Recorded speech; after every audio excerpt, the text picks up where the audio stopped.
Dans ce nouveau magazine, Veimiti, notre présentatrice multidiscipline, s'attelle à un nouveau défi de taille en ping-pong. Dans le doc de la semaine, nous nous immergerons ensuite en pleine folie du foil, en découvrant notamment les exploits de 2 champions ultramarins venus en découdre dans la passe de Hawaï. Impossible de se quitter après cela sans se remplir les yeux d'émotion avec nos plus belles images du best du web spécialement glanées pour vous. Bon ride à tous!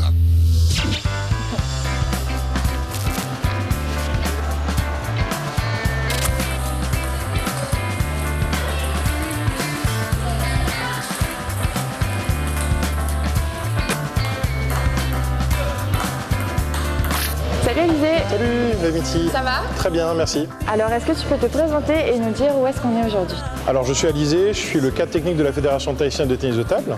Donc je gère tout ce qui est développement, formation et performance de la fédération. On est dans l'enceinte de la salle Pater. Donc salle Pater, c'est une salle qui est dédiée pour le tennis de table, qui appartient à l'IJSPF. Comment est-ce que tu as découvert le ping-pong? Au tout début, dans la cour d'école, puis après au collège, je me suis mis sur les tables en ciment, donc c'était au collège Punaouia. Voilà, et donc avec le professeur, professeur d'AS, j'ai appris le tennis de table et puis je me suis mis en club. Voilà. Quelles sont les grandes compétitions de tennis de table et est-ce que tu as déjà participé à certaines? Oui, alors il y a plusieurs compétitions. Tu as des compétitions régionales, tu as des compétitions nationales aussi, donc en France. Moi, j'ai participé aux Jeux du Pacifique, aux Océania, aux championnats Midi-Pyrénées aussi. Voilà, donc au niveau de mon parcours, moi, j'ai gagné les Jeux du Pacifique en 2011 et en 2015. On a fait un tournoi international qu'on a fait récemment en 2019, que j'ai gagné en finale contre Yoshua, le champion du Pacifique de Vanuatu. Qu'est-ce qu'il faut faire pour pouvoir vous rejoindre ici? Alors pour me rejoindre dans la fédération, c'est très simple. Donc il faut s'inscrire dans un des clubs de Tahiti ou des îles. Et dès lors où vous êtes inscrit, vous serez dans un club affilié à la fédération et vous pourrez venir jouer à la salle Pater, mais aussi dans votre club avec des entraîneurs et de tout, vraiment pour vous permettre le mieux dans votre sport, voilà, dans ce sport, pardon. Est-ce que tu peux nous présenter la team qui est avec nous aujourd'hui? Alors la team que j'ai avec moi, c'est la sélection de Tahiti Jeunes. C'est la sélection que j'ai de moins de 15 et moins de 18 ans. Donc ils s'entraînent, il y en a qui s'entraînent 20 heures par semaine, donc il y en a qui s'entraînent pas mal. Leur but, c'est d'être les meilleurs dans le Pacifique, dans l'Océanie, et pour ça ils s'entraînent dur. Qu'est-ce que vous m'avez préparé pour aujourd'hui? Alors pour aujourd'hui, Veimiti, on t'a préparé un test plutôt sympa. Donc tu vas affronter notre sélectionné, notre plongiste, voilà, qu'on l'appelle, parce que c'est un plongiste avec un L, parce qu'il a un masque et des palmes. Alors je crois que même avec son costume de plongiste, il va me battre à plat de couture, mais bon, on va essayer quand même, donc c'est parti. 3, 2, 1, c'est parti.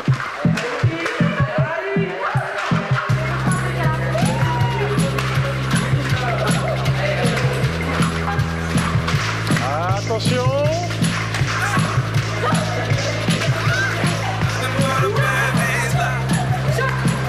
Vainqueur, le plongiste.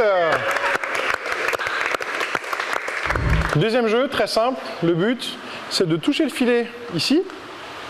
On ne fait pas chasser, on touche. Et hop, on va chercher l'autre filet ici. Attention, c'est 10 allers-retours. C'est parti.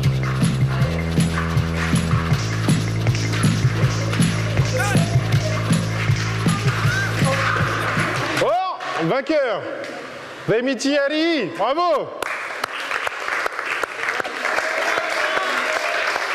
Troisième défi.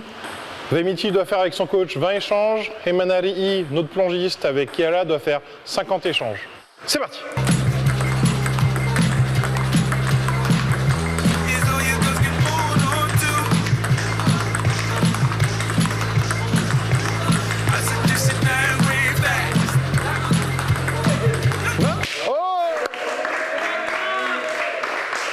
Impressionnante, elle a réussi à battre le plongiste, elle a réussi à faire ses 20 échanges avant les 40 échanges du plongiste, donc bravo Veimiti, félicitations. Franchement ils sont tous trop forts, donc j'étais un peu, un peu stressée, mais au final, merci en tout cas pour le fair play et voilà. Merci à toi.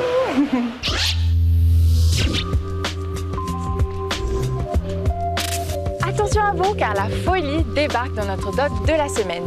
Nous partons à la rencontre de 2 jeunes riders d'outre-mer devenus accros à la discipline. Il s'agit de Léopold Etienne, champion de surf originaire de Guadeloupe, et Clément Colma, jeune champion très prometteur originaire de Nouvelle-Calédonie. Rencontre en immersion lors de leur séjour au Fénois. Léopold Etienne compte parmi les nouveaux prodiges de la glisse. Champion du monde ISA Junior de surf en 2014, le Guadeloupéen qui a bluffé la planète surf par son sang-froid, sa maturité et sa technique, excelle aussi en foil, une discipline en plein essor. I'm happy that you're here with me. I'm sorry if I tear up. When me and you were younger, you would always make me cheer up. Taking goofy videos and walking through the park. You would jump into my arms every time you heard a bark. Cuddle in your sheets, sang me sound asleep, and sneak out through your kitchen at exactly 1:03. Sundays went to church, and Mondays watched a movie. Soon you'll be alone, sorry that you have to lose me. Too long, don't go to bed. I'll make a cup of coffee for your head. I'll put you up and down, out of bed. Don't stay awake for too long, don't go to bed. I'll make a cup of coffee for your head. I'll get you up and going out of bed. Don't stay awake for too long, don't go to bed. I'll make a cup of coffee for your head. I'll get you up and going out of bed. J'ai vraiment l'impression de participer à la naissance d'un nouveau sport de glisse parce que c'est quelque chose qu'on ne voyait pas il y a 2 ans et qui là maintenant tout le monde veut s'y mettre.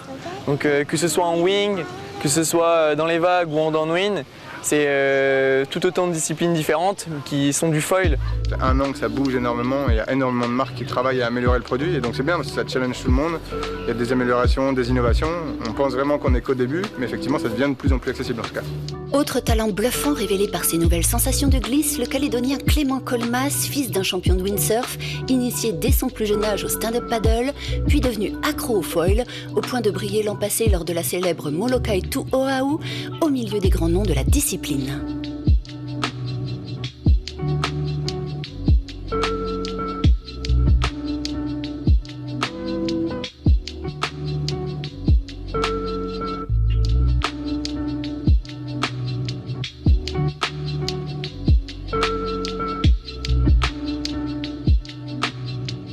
C'est vraiment intéressant. Déjà, il y a des compétitions qui commencent à être organisées en downwind foil, donc c'est super. Pareil, la Molokai, j'ai participé l'année dernière. J'ai fini 3e, toujours lié au stand-up paddle, les downwind en foil. Mais bon, j'espère qu'un jour ça se détachera et que ce sera complètement une discipline différente, c'est pour qu'il y ait des plus gros events. Mes 2 disciplines de prédilection un peu, ça va être le stand-up paddle et le foil. Le stand-up paddle, alors je suis sponsorisé et je fais des compétitions internationales. Donc, la Molokai, alors c'est une course à Hawaï, entre 2 îles. C'est au départ de l'île de Molokai et ensuite on arrive à Oahu, donc c'est l'île principale de Hawaï. Elle fait 50 km, donc il y a Kaileni, Jeffrey Spencer, James Weather, enfin pas mal d'Hawaïens très connus. La course de Molokai to Oahu est assez difficile en soi parce qu'il y a des parties qui sont physiques. Le départ, on part sur un terrain qui est sur un spot qui est offshore, donc il n'y a pas de houle. Donc là, il faut faire un take-off sur le plat, donc ramer fort pour décoller, ensuite pomper. La partie du milieu, la plus grande partie où on fait la traversée, là c'est un downwind magique. La houle est énorme, ça va très vite.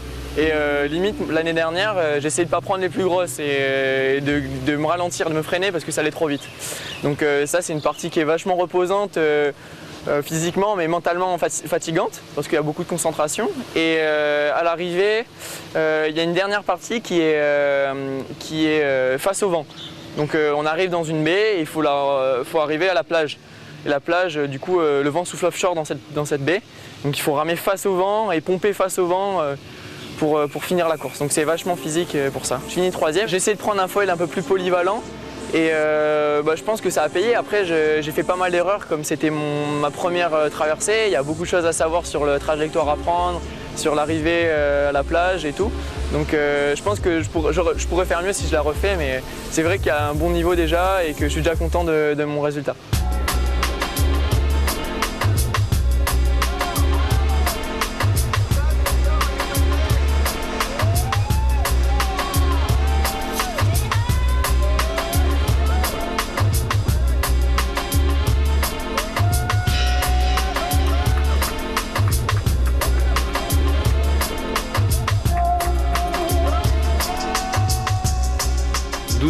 shoot, on en est à 8 Tera là.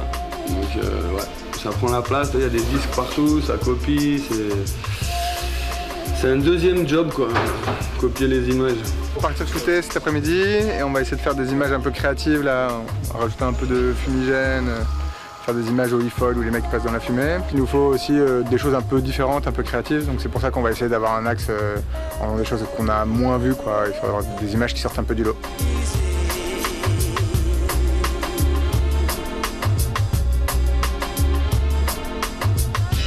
Le foil, né dans les années 80 et popularisé dans les années 2000 grâce à de grands pionniers comme Laird Hamilton, séduit de plus en plus de surfeurs comme notre champion guadeloupéen et les boys locaux qui s'éclatent sur ces nouvelles machines portées depuis 2 ans par une formidable innovation, terreau de nouvelles disciplines.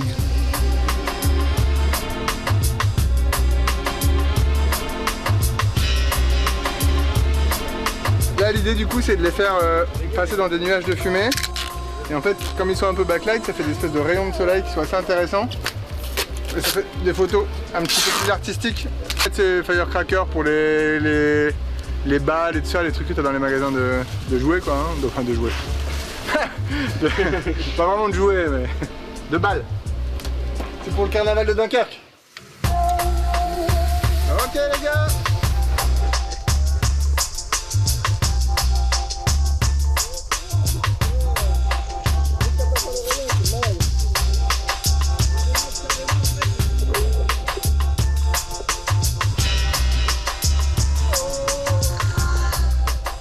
Le truc c'est que ça tourne dans tous les sens.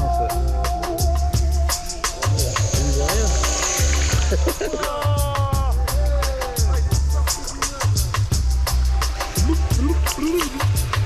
C'est le carnaval de Dunkerque. C'est le Parc des Princes, regarde. Hop, le Parc des Princes a pas pété. 10 regarde. Placade, il y a un moment où c'est placade.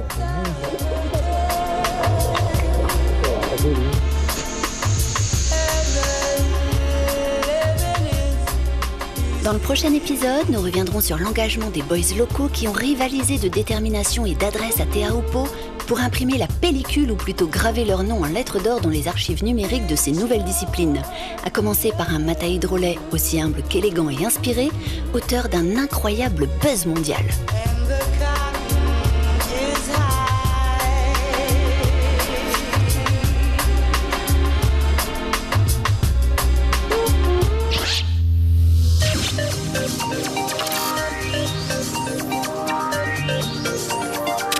Et tout de suite, c'est parti pour le best du web.